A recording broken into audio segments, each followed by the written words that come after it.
c'est vraiment lui, le prophète annoncé. D'autres disaient, c'est lui le Christ. Mais d'autres encore demandaient, le Christ peut-il venir de Galilée ?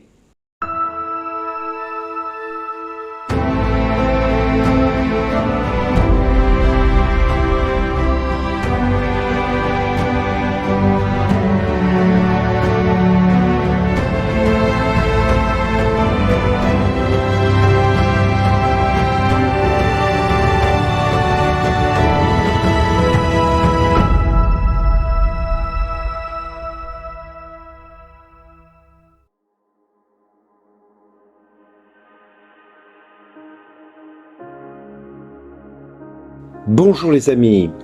Alors, pour commencer, je voudrais corriger une petite erreur que j'ai commise hier et que j'ai oublié de rectifier.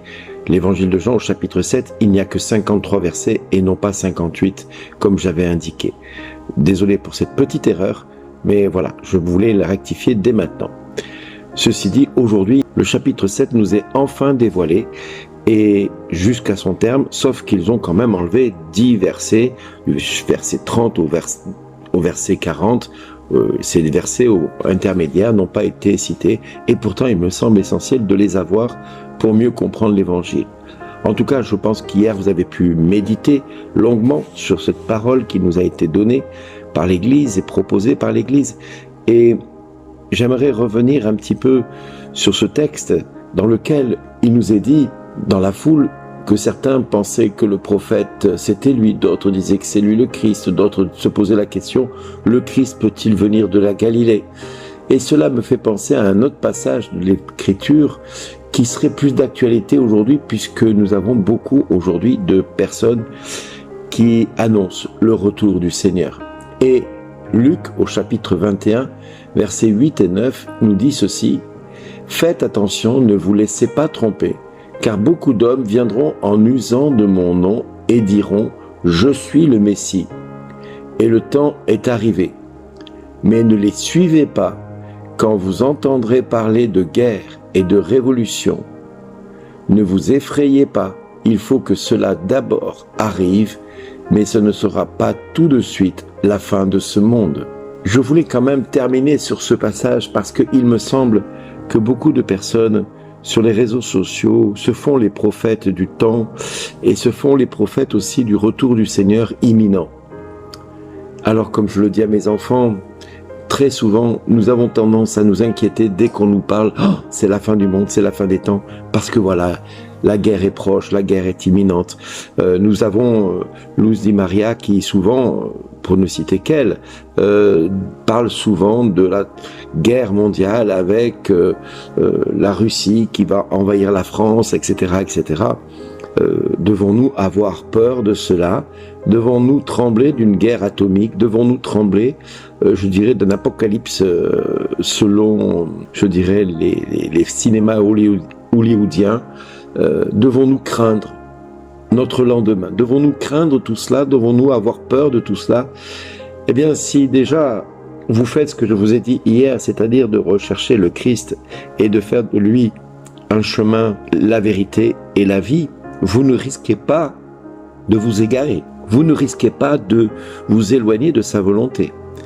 Et donc, si en plus vous ajoutez à cela la confession régulière, pour ne pas dire allez, on va dire hebdomadaire, voire mensuel pour ceux qui sont un peu plus réticents à la confession, mais en tout cas à la confession régulière, à votre présence à l'Eucharistie, à votre présence lors d'adoration ou de chapelet, lors de vos cheminements en église, eh bien, vous risquez pas de vous égarer au-delà de ce qui est permis. Pourquoi ? Parce que Dieu va vous préserver de toute erreur, de discernement et de choix. Vous savez, l'Église, ça fait 2000 ans qu'elle existe, ça fait 2000 ans qu'elle entend dire à maintes reprises, le Christ revient bientôt, le Christ revient bientôt. Parce que les prophètes sont des personnes qui sont très sensibles au mouvement de l'Esprit et très sensibles à ce que Dieu veut réaliser.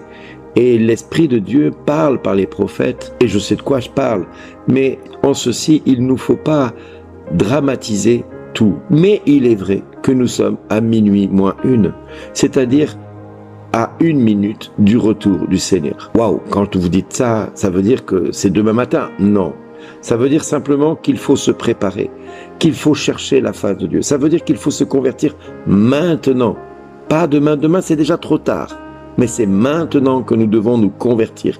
Ça veut dire que c'est maintenant que nous devons faire le bon choix. Dieu nous invite à faire des choix, et des choix dans l'urgence du temps, parce qu'il vise à ce que le maximum d'entre nous puissions être sauvés de ce que le monde va connaître demain.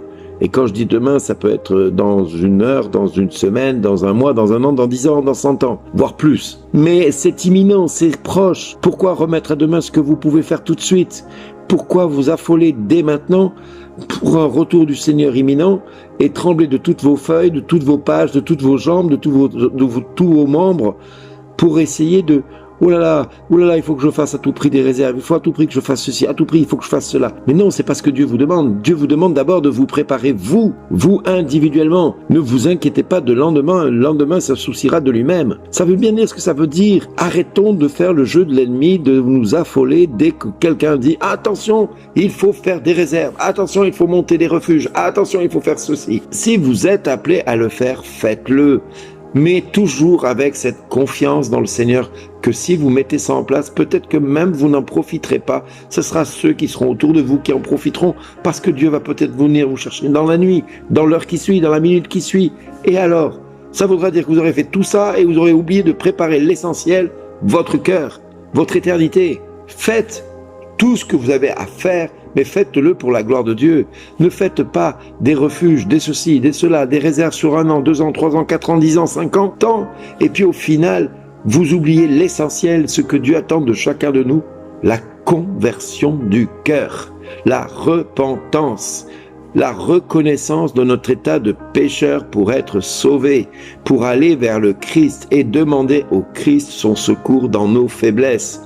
Ne pas attendre demain pour demander au Christ le secours dont nous avons besoin. Vous êtes dans l'angoisse de lendemain parce que le monde va s'écrouler demain par une bombe atomique qui va vous tomber sur le coin de la figure. Eh bien oui, si la bombe atomique vous tombe sur le coin de la figure, votre compte est fait. Et le mien aussi. Parce que quel que soit l'endroit de la France où vous habiterez, si une bombe atomique habite, eh bien sachez une chose, c'est que tout ce qui sera autour, à plus de 150 km, sera rayé de la carte. On ne pourra plus y vivre. Rappelez-vous de Tchernobyl.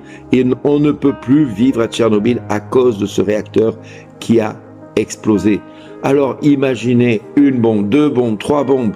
Eh bien, vous pourrez avoir fait des réserves sur 1 an, sur 5 ans. Ça servirait à rien. Par contre, votre cœur qui aura péri à ce moment-là avec votre corps, que sera-t-il devenu? Qu'est-ce que vous direz à Jésus quand vous vous présenterez à lui et que vous direz « Mais j'avais fait des réserves, Seigneur, je ne comprends pas. » Oui, mais t'as pas écouté ce que Bernard a dit? T'as oublié ce que Bernard a dit?